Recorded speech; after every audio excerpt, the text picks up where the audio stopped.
humbly greet you, good fellows. I greet you all, ladies and gentlemen. I present to you my videos, of which I know I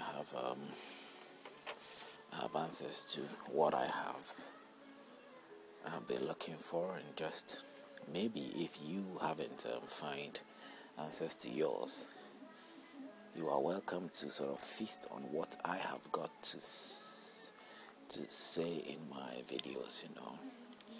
It's like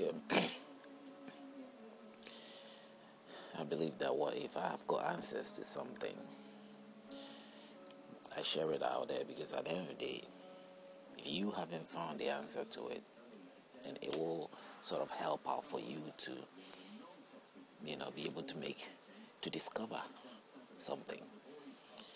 We may not necessarily have the same ambitions to discover the same things, but just in case, if that is the case, normally it helps when somebody finds out something.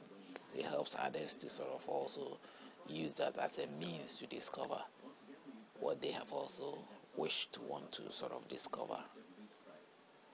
So that's the reason why I feel that if you come across the video and you watch it, you will definitely be able to sort of develop or find certain things, or some new development, or some new ideas, or some shocking message that might hit you, or sort of drive you into a state where you will be able to also have some answers that you might be looking for. Now, what answers am I talking of? Is it because I feel that right now I live life and never die? No, that is not what this is about. You see, a dying man, that's what we say, a dying man may know that he is dying, but may also have answers, very legitimate answers and good reasons as to why he dies. And at least he can die with a smile on his face, knowing that he has discovered something. Not necessarily knowing where he's going or where he's not going. Obviously, you have to know that as well, which is obviously clear. Whatever the human part had to end up is very much something clear to you, even though from the initial stage you'll be confused with the heavenly messages and this, continuous bombardment of life, which will come after you die. And it works on people so much that it keeps them into a state of thinking that, there's hope for them to live on, or they might turn into become a ghost, or they become a spirit and they will move on. So no big deal. It is the spirit inside you that probably will move on. The spirit always will move on, because he's already moving on. But the idea is if there's a spirit inside you, that spirit is giving you that impression or the idea, making you think that you have a place to sort of go as a human being. If you are not walking out of the grave, you will get rotten inside the grave. Because when you are put into that grave, they dig into the ground 7 feet and put it down there, and you get rotten. If you get cremated, you are cremated. The body is cremated. This is the humanist approach of message I'm giving here. It's nothing to do with the spirit, because I'm not a spirit to talk about the spirit things. I might be inspired by spirit or not, I don't know. But I doubt that the spirits also have interest of does things in the human interest. They do things in their own interest. Obviously, why should the British government do things in the interest of Ghanaians, or the Ghanaians do things in the interest of the British people? These are all two different countries, two different beliefs, two different ambitions or goals in life. Be able to come together, that would be great. But there is no guarantees or any assurance of that. What I know as a human thinker is what I talk about. If all this time I called on spirit, the spirit has been able to manifest himself to me physically, I wouldn't have any problem. It has only manifested itself to me spiritually. that is still the same as you and I. You who have not seen and I haven't seen either. But the experience I got in is like what the story of the Bible of Paul will say. I heard what the Spirit was saying, but I saw nothing there.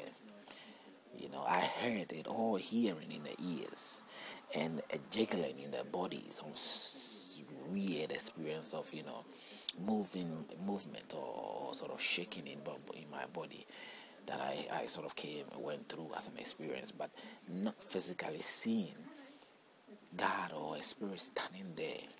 Even if I had seen a spirit, I wouldn't be able to determine whether there's a spirit and there isn't a spirit until it becomes more clearer to me, or I have some evidence to know that it is a spirit.